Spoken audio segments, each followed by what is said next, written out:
Hi friends, welcome to யாஷிகர். நம்மளோட விஜய் டிவியில் மகாநதி சீரியல் ஹீரோ சுவாமிக்கு இன்றைக்கி பர்த்டே இல்லையா? நம்மளோட குமரன் அதாவது கம்ருதீன் வந்து இன்றைக்கி அவரோட இன்ஸ்டாகிராம் பேஜில் வந்து விஷ் பண்ணி ஒரு போஸ்ட் வந்து ஷேர் பண்ணியிருக்காரு.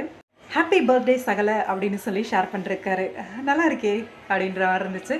எஸ், கம்ருதீன் சுவாமி ஆன்ஸ்க்ரீன் மட்டும் இல்லைங்க, ஆஃப் ஸ்க்ரீனும் இவங்களோட சகலைகளோட பாண்டிங் வந்து ரொம்பவே சூப்பராக இருக்குது.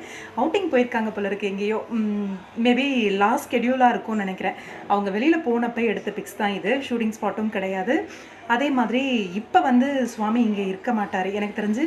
நாளைக்கு ஷூட்டிங் ஸ்டார்ட் ஆகுது அப்படின்னும் போது இன்றைக்கி நைட்டு தான் வர்றதுக்கு வாய்ப்பு இருக்குது. மேபி இன்றைக்கி நைட்டு வந்துட்டாரோ, ஒரு வேளை பர்த்டே செலிப்ரேஷன்லாம் முடிச்சுட்டு என்னன்னு தெரியல. ஆனால் ஹாப்பி பர்த்டே சகல அப்படின்னு சொல்லி ரீசெண்டாக இந்த பிக்ஸ் எல்லாம் நம்ம கம்ருதீன் வந்து போஸ்ட் பண்ணியிருந்தார் அவரோட இன்ஸ்டாகிராம் பேஜில். இவங்க ரெண்டு பேரோட காம்போ எனக்கு ரொம்பவே பிடிக்கும். ரீசெண்டாக அந்த ஆடிஷன் போனாங்க இல்லையா, நம்ம விஜய் வந்து கூட்டிகிட்டு போவார் நம்மளோட குமரனை. அந்த அளவுக்கு சூப்பரான ஒரு இது, பொறுமையாக அந்த ட்ரெஸ் எடுக்கிற வரைக்கும் வெயிட் பண்ணி அந்த ட்ரெஸ் எல்லாம் எடுத்து கொடுத்து ஆல் தி பெஸ்ட் சொல்லி உள்ளே அனுப்பி வைக்கிறது எல்லாமே ரொம்பவே சூப்பராக இருக்கும். அதே மாதிரி ஷூட்டிங் லொக்கேஷனும் இவங்க ரெண்டு பேருக்கு காம்போ இருந்துச்சு அப்படின்னா கண்டிப்பாக பாட்டெல்லாம் அடி தூள் பண்ணிடுவாங்க. ரெண்டு பேரும் சேர்ந்து பாடுறது, ஃபன் பண்ணுறது அப்படிலாம். கம்ருதீனோட போஸ்ட் வந்து லேட்டாக வந்தாலும் எனக்கு தெரிஞ்சு இவங்கெல்லாம் ஃப்ரெண்ட்ஸ் இல்லையா, ஃபோன் பண்ணி மார்னிங்கே விஷ் பண்ணியிருப்பார். எப்படியும் போஸ்ட் மட்டும் இப்போ தான் போட்டிருக்காரு. ஹாப்பி பர்த்டே சகல. ஆஃப் ஸ்க்ரீனும் அப்படி தான் கூப்பிடுவாரோ? நல்லா இருக்குது, மெயின்டைன் பண்ணிக்கோங்க பாஸ். இவங்களோட காம்போ உங்களுக்கு பிடிக்குமா?